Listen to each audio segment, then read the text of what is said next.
Hello, listeners. Welcome back to Generational Archives. We are a mother daughter team, Dr. Raina León and Dr. Norma D. Thomas. And today we're going to be talking about Harry Logan. But before we do, if you've been on the journey with us, we've gone many places. We've explored family in Western Pennsylvania and Fayette County, especially the history of the Black community in Fayette County. We've taken you on a journey with us to South Carolina and explored some of our relatives from there, including my my grandmother, Queen Esther, and her history with changing names and changing birth dates. And we've shared a lot of methods along the way for your discovery, our discovery of our people, and hopefully that's perhaps inspired you in your own journey. Today, we want to start a little differently. We're going to start with a fun question, which is this. We wanted to start with, what's the story you remember differently than what your people have remembered? And that question came from our conversation just before this recording when we were talking about excess. So in my house, my mom just came in and she saw this box of toilet paper. We're about to run out. So I bought in bulk some toilet paper to go into the different bathrooms and so on. And she was like, yeah, growing up, you all didn't have much excess. And I certainly didn't have much excess in our house. And I remember that for sure. I was like, yes, mommy, that's absolutely correct. We did not have excess. So if we ran out of the toilet paper, then it was, okay, where the tissues? Where's the box of tissues to use? And if we ran out of the tissues, then where are those paper towels? We can split them apart and use them. Oh, and okay, we ran out of those paper towels. Where are those Burger King napkins that Poppy has picked up along the way? And she decided that that was not true. Don't tell people that. I can believe the tissues and the napkins, but the Burger King napkins, I think that's an embellishment to the story. I don't remember that. That's the part I said, Raina, do not tell people that. We did not save Burger King napkins for the purpose of when we ran out of toilet paper and every other kind of paper you could use. So I remember it differently, but okay, like I'm curious for you all as you're interacting with the podcast, perhaps in the Spotify or Apple or on YouTube. What do you remember that differently than what your people remember? I'll offer one other story of a different remembering in that I remember very clearly that I did not touch the carpet of our home for years until my mom started her doctoral studies, where she wasn't so fastidious about shampooing the carpet every week, y'all. The carpet was always wet. We had these plastic mats that went all throughout the house on the first floor, and I never got to touch the carpet because we were always walking across these mats, and the carpet was always wet. And my mom is like, that's a false memory. I always say that's not true. Now, the runners were there, and those of you of a particular age know that in your household, there were probably runners throughout your house, but they exaggerate. They exaggerate. There is no exaggeration. It was not until mommy started her doctoral studies, it was like, oh, I can perhaps sit on this floor for a little bit longer because it is not perpetually wet. So again, what are the things that you remember differently than your parents or community members do? So that's actually a good lead in to us talking about Harry Logan and what we have been able to find from documents, what we've been able to uncover through interviews, and perhaps that journey might be important and inspiring for you. This is also a lead in to the future because in a few weeks, we have decided that we're going to go back to South Carolina, mommy and I, and go to Lockhart Baptist Church, the church that our great, many times great grandfather, Harry Logan, helped to found for Easter Sunday. And so before we talk about the different memories and different stories based on document, interview, and oral history, I'm curious, Mommy, when you think of Easter Sunday, what does Easter conjure up? Well, Easter Sunday is new beginnings. It is letting go of the old and knowing that redemption and progress is possible. And it's also springtime, so it's a time for renewal. So, all of that for me, besides the actual meaning of Easter Sunday, it conjures up all kinds of positive images of moving forward and leaving that past behind because we know that there is a brighter future and we can claim that future. And for me, I affirm everything that you just said. And when I think about going to Lockhart Baptist Church and the founding of it, founding by formerly enslaved peoples, how they carved out this sacred space as a hush arbor, as a secret spiritual place for the community to come together and celebrate their ties, their devotion, their belief in a higher being and a higher power, and then to be able to go from that experience of creating secret spaces, worship, and sanctity to founding a church, founding ultimately several institutions to support the development and flourishing of the community. I'm very excited about the possibility of connecting to folks at Lockhart Baptist Church and perhaps hearing some stories about the founding, about the peoples, and perhaps some of the people there are actually related to us. So we might uncover some things there. And even if not, the experience, I think, of being at a place of hope that really was founded as a place of hope and renewal and returning there generations later, I think will be a confirmation and a great gift of connection to our ancestors. So let's talk about Harry Logan. Let's look at the picture. So we have this picture of Harry Logan. Where'd you get the picture, actually, Mommy?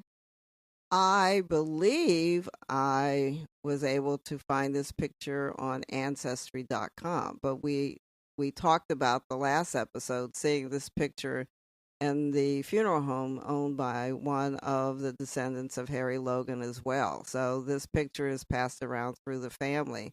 And I want to just add that this podcast is a continuation from the last where we did talk about Harry Logan, but we're going to talk about him and Lockhart Baptist Church and look at some official history documents and then talk about additional stories from our interviews in other areas where we've been able to glean a little bit more about Harry Logan that was not in the other episode. So this portrait he is in a black broad brimmed hat, and it's very formal. A lot of pictures from this time are formal portraits because candid portraits weren't a thing. And so a lot of the pictures I have from this time are formal. He has a full white beard, and under that hat you can see a full white head of hair. He has what would probably be a tuxedo, but it's maybe not a tuxedo. It's a formal suit that you would see on a minister on Sunday morning, and a black bow tie and white shirt. So it's a very, very formal picture, and he is looking right at you in this portrait. And one thing that I think is interesting about Harry Logan let's give the date. So we have had documents that list variable dates for his birth, either 1820, 1829, or 1835, that one coming from the census. And death dates in 1910, that's very solid in Saluda. So these variable birth dates are interesting because they point to different times of history and what would have been impacting him and his age, especially when he achieved the freedom that was already within him as a human being, right? I think it's also poignant too to think about those dates as important within oral history, because what was the story that was passed down, documented around how he came to South Carolina, Mommy? Well, that's where the 1820 birth date came from, because the story is that he remembered being sold off of a soapbox in out of Boston, Massachusetts. And that story has him born in 1820. So he remembered and passed down to his children that he was sold from a soapbox from Boston, Massachusetts. We don't know if that he went directly to South Carolina from that sale. He could have been sold more than once, but that was the origin story. So what we don't know is whether he was born in this country, or did he come through directly from the slave trade. We don't know. We're looking into the trajectory around slavery connected to Massachusetts. But obviously, he passed down the story that he was sold from a soapbox. Right. And so what we've been able to find around Middle Passage and the transatlantic slave trade was that within the North, particularly within Massachusetts, that there were legal documents that spoke to how the Massachusetts Constitution was not congruent with a continuing exchange of enslaved peoples. And so that happened in the 1700s. And so it's a very different time than when we understand that Harry Logan would have been born. But of course, he told his descendants his story, and that has been preserved. So that guides us into greater research. And who knows what we'll find along the way. I am sure that Harry Logan, our ancestor, is with us, and as has happened in many different times of holding a question, holding an attention, and information and wisdom comes from us along the way. So let's actually talk about the name, Harry Logan, Logan in particular. So what do we know about his last name? Well, and I don't have that in front of me right now. So Logan, yeah, I remember. So you remember. So we interviewed Logan of Logan Funeral Home in Saluda, South Carolina, and that information came from, again, oral history, where he refused to adopt the name of the family that was enslaving him. Those were the Richardsons, who are well-documented family, also ancestors, as has been mentioned before. And it's so complicated to name as ancestors the people who enslaved your people who are also your ancestors.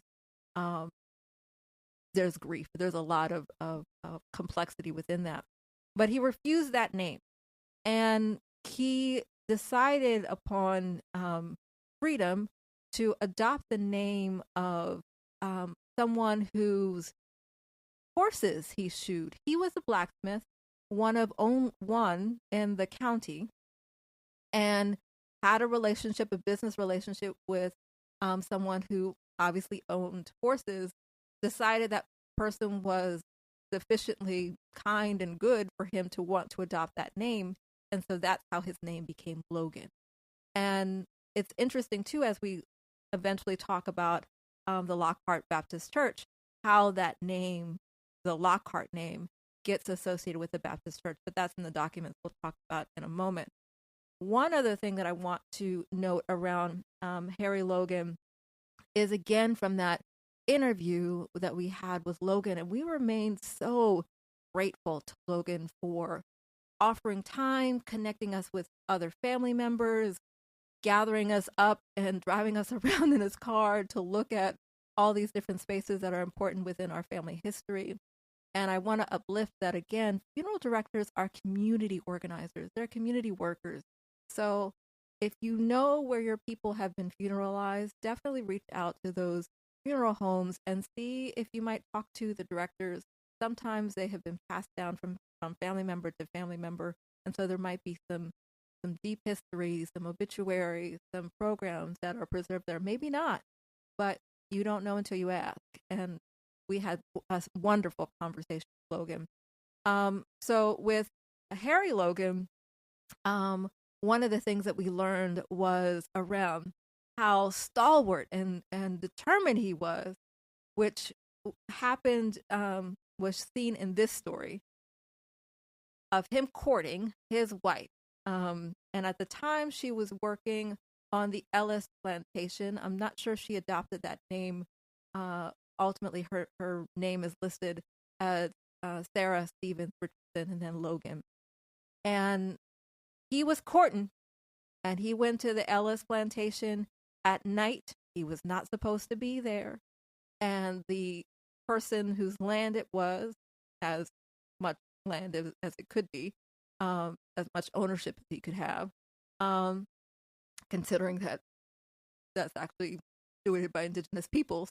But that person let loose the dogs and they were going after Harry.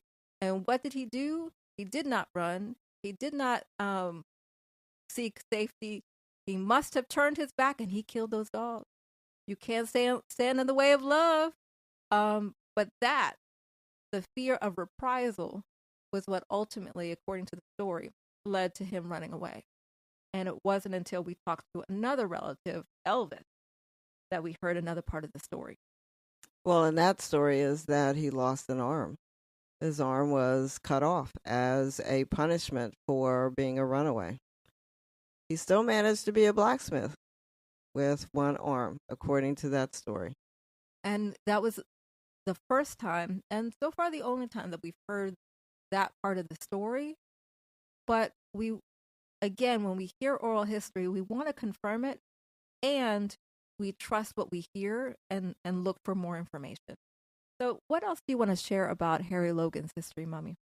Well, I think I just want to go to his founding of Lockhart Baptist Church. And so I'm going to read from an official accounting by the church for one of its anniversaries. And so I'm just going to read that. And it says, Lockhart Missionary Baptist Church had its beginning in the state of South Carolina in that part of Edgefield County, which has since been made Saluda County, under a brush arbor. And I want to mention that term brush arbor because, Raina, you used the term hush arbor. Yes. And I think that it's really a hush arbor. It is. Because hush arbor means something very, very specific. And there were many such designations in different parts of the country as hush arbors. And so that struck me when I heard you say that, because, again, the official history of the church lists brush arbor.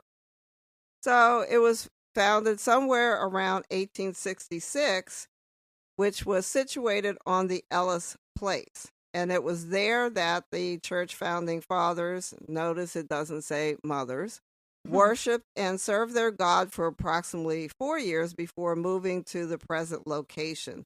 So there was a building built in 1870, and that was the first time a frame building was erected, and it was moved from the hush arbor to land that came to be deeded to Harry Logan, supposedly from the slave master who owned him, because he had such respect and trust and greatly admired Harry Logan's ability, faith, and trust, although he was his former slave. And this is where, again, hearing the history that we heard about him losing an arm from the slave master, I don't know that he had this deep abiding love and respect for Harry Logan. He might have respected his ability, because in other documents we've read, some places it said he gave the land, but clearly that land was purchased by his labor, his enslavement, and so nobody gave him anything. He earned that land outright. And Harry Logan, we didn't tell the story. I don't know if we told it in the other podcast, but clearly Harry Logan, well, you just told the story. Harry Logan did not take the name Richardson, which was common to take the name of the slave master. And again, it was because he supposedly hated the slave master so badly. Also, we have found in the deeds that the land did not come from the quote unquote slave master. Well, and that's it, because in so many documents we had noted that Richardson, it was always Richardson. And for me, I was really interested which Richardson. There was a big family. And I was curious about perhaps it was me ascribing gender, or in the documents where Richardson was always a he. But then we were guided to the Saluda County Courthouse, as was mentioned in the previous episode, and we were interested in the deeds. And when we looked at the deeds, we were interested to be oriented by name. So we looked for Harry Logan, and going through the deeds, found this one. And it's noted in 1881, which is after the founding of the church, a few years afterwards. It seems from the deed that there had already been a receipt for the land. It was just being noted within the county courthouse. And this was in Edgefield County. And it is Cora Richardson, and the land is being pulled from the Richardsonville plantation. And it goes for the amount of $14. Harry Logan is noted as one of the folks as a trustee, including as well Richmond Lewis, Gabriel Daniel, Alfred Dozier, and Burrell Banclow, I think. Not sure about that last name, as trustees or deacons of Lockhart Baptist Church listed in the document. And this is a portion of the Richardson plantation. It's witnessed by a J.A. Richardson, and I have yet to figure out who that J.A. is, but I'm curious too. And I should say that the receipt was sworn to on the 26th day of March in 1881 before J.A. Richardson. So I'm not sure if that is a witness or a judge, but I'm assuming part of that Richardson family. And then recorded in 1898, far after the original founding and receipt of and for the Lockhart Baptist Church. The other thing I want to read from an official history of the church is that the church was named in honor of Mr. Lockhart, yes, a foreigner who owned the spring where the school children, church members, and everybody drew their water.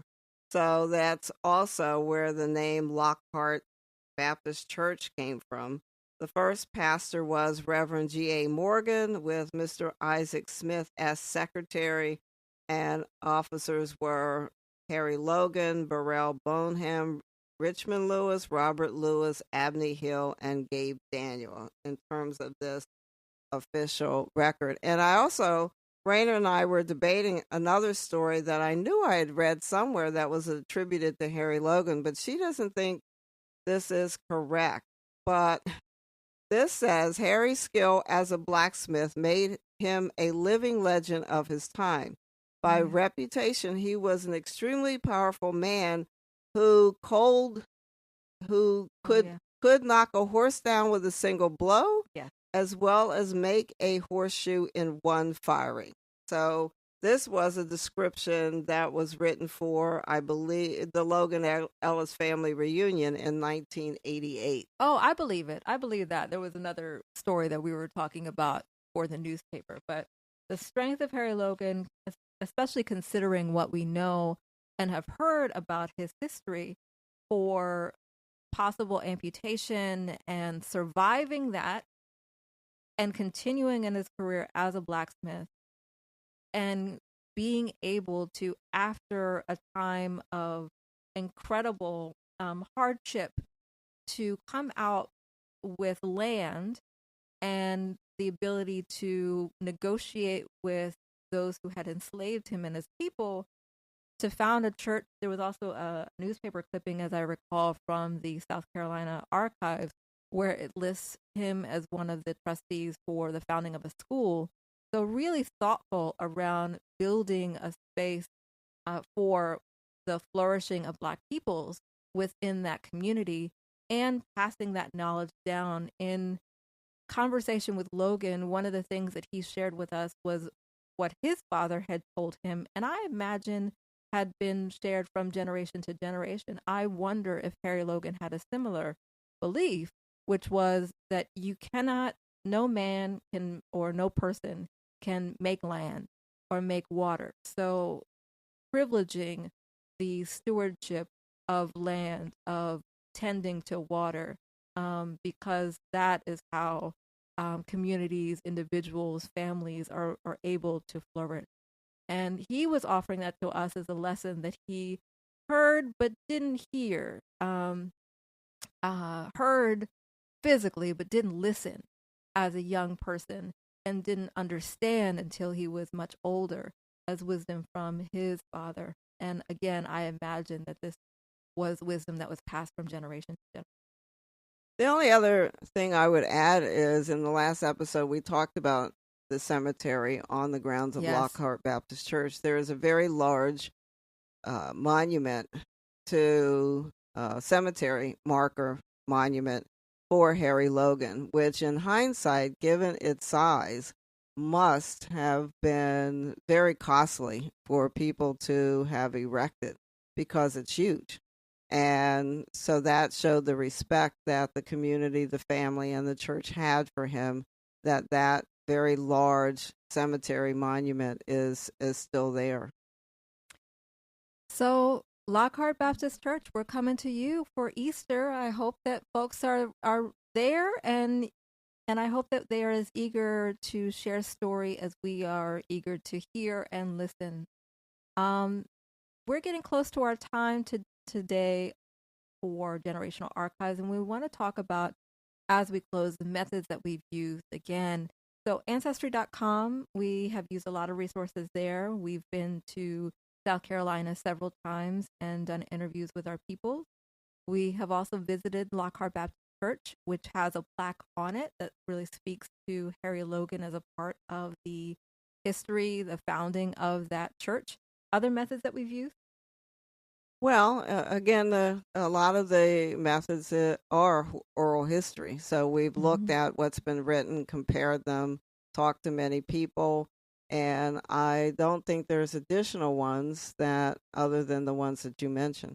One thing that I will also uplift is that the oral histories, we recorded them and then used a transcription service, in this case rev.com, to get them transcribed.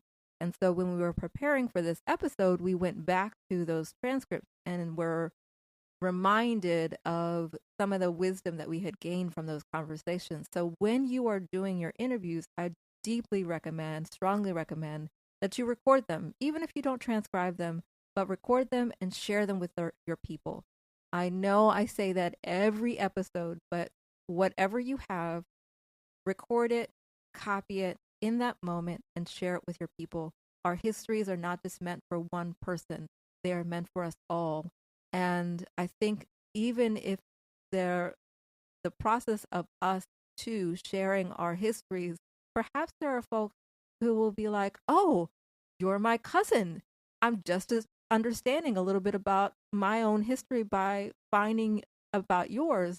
And if not, we may be in connection in some way, or have similar stories. The methods may inspire you to find more about your peoples and discover the pride that is waiting for you in your ancestors. I am very proud of being a descendant of Harry Logan, and it has felt in every story that we've heard so much of that pride in that history of creating institutions and thinking about how to be support of community. Well, it's also the way to understand who you are, because all these people influence who we are, and it helps in understanding what makes you you and the stock that you come from. And it also is a way to take pride in those stories, and even when those stories are traumatic, to understand that trauma and to know that it all impacts who you are. And that is important. That is important in life, to understand who we are, whose we are, and that we come from great people who survived. They survived many, many things. And so if they did that, we can do that too. They survived and they dreamed. And if they did that, we can do that too. The last story that I'll offer you is one that comes from the census records, and it is from a reading of them. So in the 1870 census records, it is Harry Logan with his wife and children. And his children, many of them have different names, which of course at the time would have been associated with the plantations where they had worked. And I think it is important to know that, because I don't know if they all worked nearby or if they were quote unquote sold. But by the 1870 census, they were able to be gathered back as a family and to be recorded on the census living together. And yes, those notations of different last names are there to mark where they were forced to labor, but the family was gathered back. And that to me is so strong and inspiring, of a family that was scattered is able to come back, and so unique, so important, because we know so many folks had their families and their histories disrupted and split with great distance, and the longing of those families for communion. And sometimes there was celebration in the finding. There are so many newspaper articles and advertisements from the time right after slavery, with people looking for their kin, and some finding them and some being unable. And in this case, at least some of the family, who knows if it was complete, were able to come together. And even if not by blood, that there was possibly a thoughtfulness around creating family too. So I uplift that to call our attention to looking at the census records for how our ancestors were able to come together or create kinship at a time of such devastating disruption. Of I was in this workshop called Earthseed, and I'm also in this other workshop for Jupiter Performance Studio. They're amazing.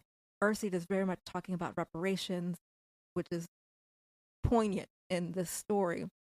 And Jupiter Performance Project thinking about Black histories in water. And Jupiter, one participant uplifted the idea of being rooted in water, not just rooted in earth. And I think that it's important within our story to think about how we are rooted in earth, and returning to South Carolina, returning to Lockhart Baptist Church, and returning to connection with our ancestors located there, and our collective, all of you listeners listening, how we are rooted in water and able to shift and move and transform and transmute any struggle and come to new realization. And I wish that for you. Thank you so much for listening today, and keep listening. Next time, we're going to be talking about mommy's methods of organization. So for all those who want to nerd out about binders and systems and naming, next episode is your episode. And Patreon. And Patreon, yes. If you like what you've been hearing, please do support us on Patreon. You can just look us up by Generational Archives, and share the news of this podcast with others. Please like and subscribe. Please like and subscribe, absolutely, wherever you listen to your podcast, and we're also on YouTube. So thank you again for listening and sharing the news, and we wish you well along your journey. Bye-bye.